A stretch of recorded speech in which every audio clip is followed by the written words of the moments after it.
24, kalau banyak mengatakan yang rasional sih sebenarnya Airlangga Hartarto dan juga Erick Thohir, tapi tiba-tiba ada nama Gibran Rakabuming Raka ini masuk dalam bursa cawapres Prabowo Subianto. Dan kita akan membahas mengenai hal ini dengan dua narasumber. Sudah ada Mas Kennedy Muslim, peneliti Polling Institute. Selamat pagi. Assalamualaikum. Pagi Rati, pagi Maria. Kemudian juga ada Mas Hanta Yuda, Direktur Eksekutif Poltreking Indonesia. Selamat pagi Mas Hanta. Mas Hanta, kabar sehat?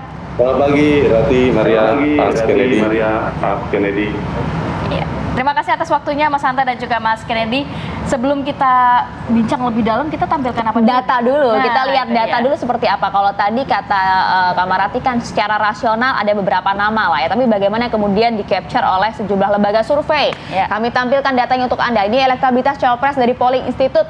Ini punya Mas Kennedy ya. Erick Thohir ternyata menduduki posisi pertama. Angkanya juga lumayan besar, 24,5%. Kemudian diikuti oleh Ridwan Kamil sekitar 21,1% dan juga Sandiaga Uno, AHY serta Kofifa. Kalau kita lihat memang nampaknya ini angka yang diraih oleh Ridwan Kamil dan juga Sandiaga Uno nampak paling tidak stagnan atau justru menurun ya dibandingkan dengan beberapa survei sebelumnya.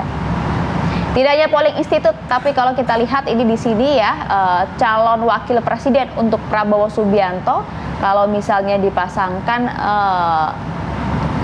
ada sekitar Erick Thohir juga masih menduduki posisi pertama dengan jarak yang luar biasa.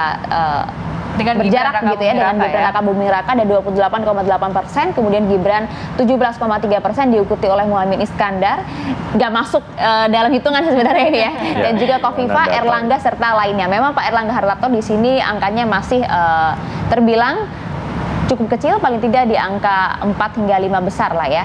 Sementara itu untuk elektabilitas kandidat cawapres, kalau kita lihat di bursa cawapres ini Sandiaga Uno ini menempati posisi pertama di 11,7%. Ini adalah survei dari Foxpong Center pada Juli hingga Agustus kemarin dan juga diikuti oleh Erick Thohir 8,8%, kemudian AHY dan juga Ridwan Kamil. Ya, nampaknya beberapa lembaga survei ini datanya beda-beda tipis ya, tapi nama-nama yang masuk dalam bursa tiga besar sih itu aja. Itu aja ya. Oke, kita langsung bertanya ke Mas Kennedy. Tadi masih ada nama Caimin, ini mungkin di surveinya sebelum Caimin pindah ke Anies Baswedan kali ya. Jadi ya survei kita memang dilakukan dengan metode telepon, itu dilakukan pada tanggal pengambilan datanya 21 hingga 25 Agustus.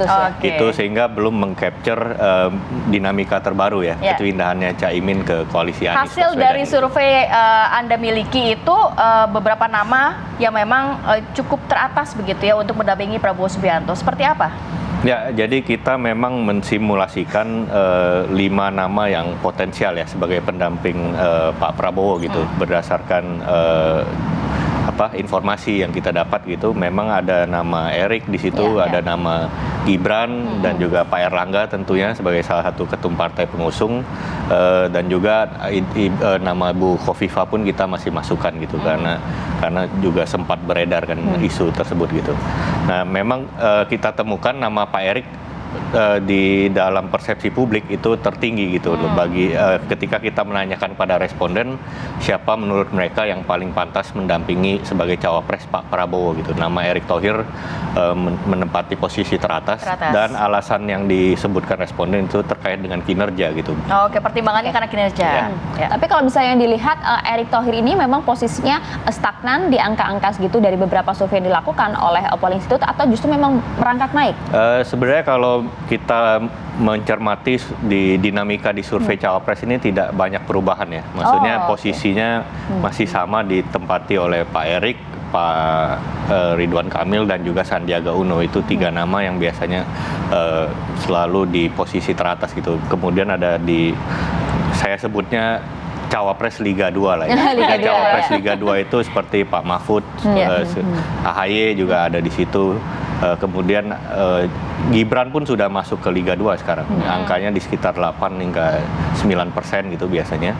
Kemudian cawapres di bawahnya yang di Liga 3 itu seperti nama-nama seperti Kofifa, Gus Muhaimin, Pak Airlangga. Jadi polanya itu tidak berubah gitu dari kalau kita lihat gitu. Oke, kita masih bicara mengenai bursa cawapres, bukan belum simulasi pasangan gitu ya. Apa faktor yang menempatkan Erick Thohir berada di posisi pertama? Ya itu tadi, kita kan menanyakan kepada responden apa alasan mereka menganggap Pak Erik sebagai atau cawapres manapun disertai alasan gitu loh. Dan untuk Pak Erik sendiri memang kinerja baik itu menjadi alasan teratas gitu. Teratas. Oke. Saya mau ke Mas Hanta. Mas Hanta, kalau melihat dari judul tema dialog kita kali ini, cawapres Prabowo, Erlangga, kemudian Erik atau Gibran. Nah, tadi sudah disebutkan kalau dari sisi Mas Kennedy, kenapa Erick Thohir dalam polling mereka ini bisa menempati posisi teratas untuk mendampingi Prabowo Subianto. Tapi kalau untuk Erlangga Hartarto, kita tahu mesin partai politiknya, kemudian juga perolehan suaranya yang bisa mendongkrak juga dari elektabilitas Prabowo Subianto. Seperti apa yang Anda dapat informasikan survei terbarunya? Posisi cawapres Rati itu sangat dibutuhkan seorang capres untuk lebih kontributif secara elektoral. Jadi pertama, kalau kita lihat dari nama-nama yang sudah muncul dari semua partai, masing-masing diusung oleh partai, ada 3 variabel determinan dalam menentukan cawapres ya. Jadi satu di fase kandidasi, kedua eleksi, winning the election, elektoral, dan ketiga nanti governability kalau terpilih. Nah, dari sisi akseptabilitas, dari 3 nama ini, saya kira semuanya oke. Dan kalau kita bicara sisi Pak Prabowo, maka preferensi utamanya adalah Pak Jokowi. Jadi kalau misalnya di luar nama Mas Gibran, urutannya setelah Mas Gibran kan putar beliau adalah Pak Erick Thohir, baru Pak Erlangga. Jadi Pak Erick Thohir yang saya kira memiliki peluang terbesar dalam sisi kandidasi. Di luar kita bicara nama Gibran ya, penerimaan dari para ketua umum sekaligus juga dari kedekatan dengan Pak Jokowi. Yang kedua, dari sisi elektoral, si cawapres harus memiliki kekuatan kontributif. Dari data tadi, dari data Polling Institute maupun dari Poltreking, sebenarnya kami ada survei, belum dirilis sebenarnya, tapi saya bagi beberapa data, kami baru turun pekan lalu selesai. Nah, untuk cawapres itu tertinggi Pak Erick Thohir, sekitar kisaran 19%, kemudian Pak Sandiaga Uno, dilanjutkan Pak Sandiaga Uno itu 15%, kemudian Pak Agus Harimurti Yudhoyono 10%, Ridwan Kamil 9%, Muhaimin Iskandar 7,6%, Gibran 7,3%, Mahfud MD 6,6%, saya bagi sekalian semuanya 11 nama, Kofifa 3,7%, Andika 2,9%, Puan Maharani 1,7%, Erlangga 1,6%. Jadi saya melanjutkan tadi yang disampaikan oleh Mas Kennedy, memang secara elektoral Pak Erick Thohir kontributif secara elektoral. Datanya menunjukkan demikian. Satu, dari sisi sebaran Pak Erick Thohir memang cukup kuat di beberapa daerah. Datanya begitu. Misalnya di Jawa Timur, Jawa Tengah, Erick Thohir itu nomor 1. Di Jakarta dan Jawa Barat beliau nomor 2. Di Banten 3 besar. Nah, ini kontributif memberikan dampak positif kepada si capres yang akan maju.